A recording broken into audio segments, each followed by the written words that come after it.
एक बार एक गधे की चीते से लड़ाई हो गई। केवल इस बात की लड़ाई हो गई सर, 1 घंटे से गधा बहस कर रहा था ये जो घास है ये नीली होती है। 1 घंटे से गधा कह रहा था।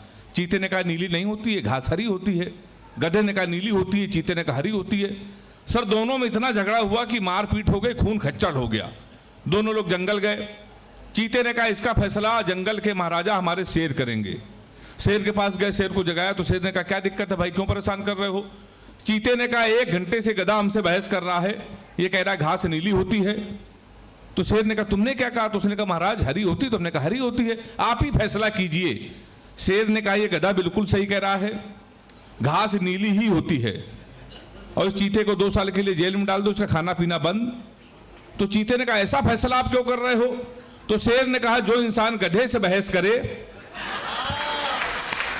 तालियां पीछे वाले कम बजा रहे हैं, तो आप समझ जाइए। सर मैं कानपुर से आया हूं, मेरे भाई ने बताया विनोद ने इतनी अच्छी कवि सम्मेलन की शुरुआत की। शुरुआत जब किसी चीज की हो जाती है तो उसका अंत अच्छा होता है।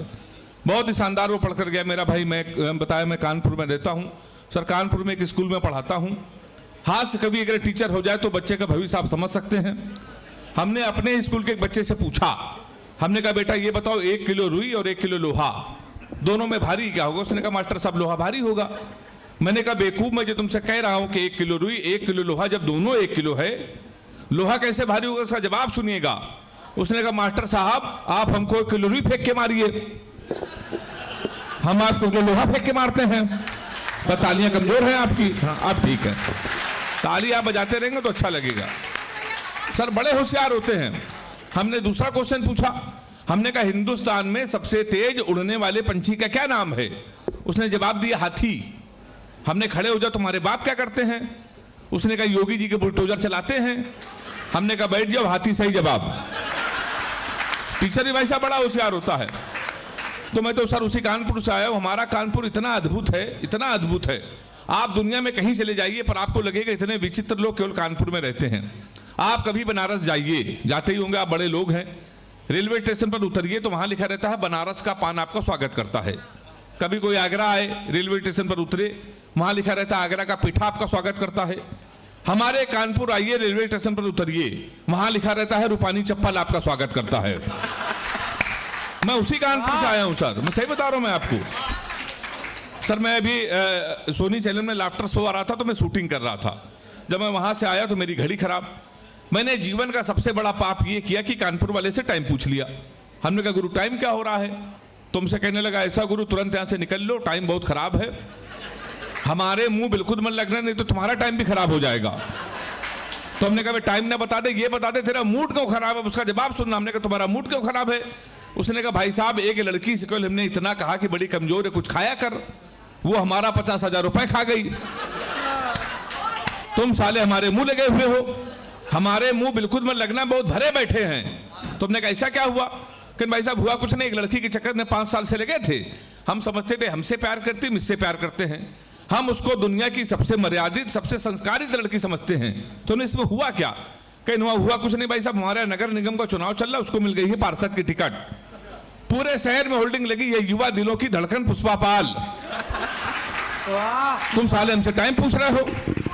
लोग तो नारा लगा रहे हैं मोहर मारो तान के पुष्पा को पहचान के। कल एक लड़का कान में नारा लगा रहा था, बाद हाथ उठा के ताली बजाना, लैया बड़ी करारी है पुष्पा पाल हमारी है। भाई साहब क्या बढ़िया सुनना है आप, गुरु जी का भी आशीर्वाद। देखिए खुशबू जी अद्भुत है सर हमारा शहर। हमारा शहर क्या उत्तर प्रदेश ही अद्भुत है। लोग सर बड़ी तुलना करते हैं तुम्हारे, कहीं यार उत्तर प्रदेश के लोग। अभी सर स्वर्ण पदक जीता नीरज चोपड़ा ने, हरियाणा के बच्चे ने भाला फेंक के।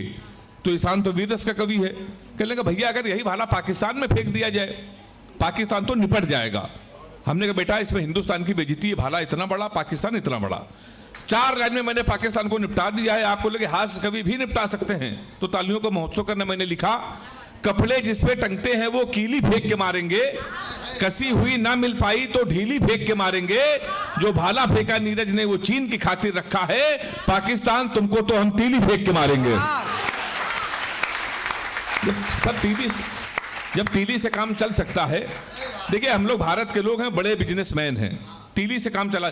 जब सब तीली से काम चल सकता है तो राफेल की क्या जरूरत। अगर आपको बिजनेस किसी से सीखना है तो आप केवल मोदी जी से सीख सकते हैं।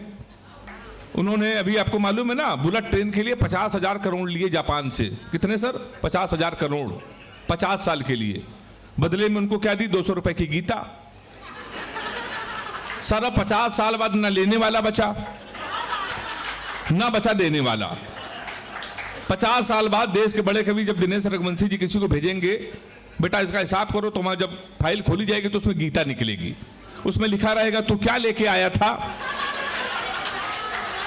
तू क्या लेके जाएगा, व्यर्थ किसके लिए रो रहा था जो तेरा था ही नहीं। तो एक बार आप ताली बजा सकते हैं हमारे उत्तर प्रदेश के लिए। सर अद्भुत है हमारा शहर, आपको सही बता रहा हूं। लोग बड़ी तुलना करते हैं, कह रहे यार हरियाणा के बच्चे स्वर्ण पदक जीतेंगे। हमारे सर दिनेश रघुवंशी जी हरियाणा से रहते हैं। हरियाणा के लोग स्वर्ण पदक जीतेंगे, पंजाब के लोग जीतेंगे, तुम्हारे उत्तर प्रदेश के लोग, आगरा, कानपुर, लखनऊ के लोग कितने नकारा हैं। हमें सर बड़ा खराब लगा। हमने कहा ऐसा नहीं है, हम उत्तर प्रदेश के लोग हैं, हमारा उत्तर प्रदेश सबसे अद्भुत है, सबसे ही अद्भुत है। आप कभी दिल्ली जाइए, वहां के लोगों के पास पैसा आ जाए तो बच्चों का कैरियर बनाने के लिए करोड़ों खर्चा कर देते हैं। बंबई के लोग अपने बच्चों का कैरियर बनाने के लिए करोड़ों खर्चा। उत्तर प्रदेश एक ऐसा प्रदेश है सर, कैरियर बनाने के लिए कोई खर्चा नहीं।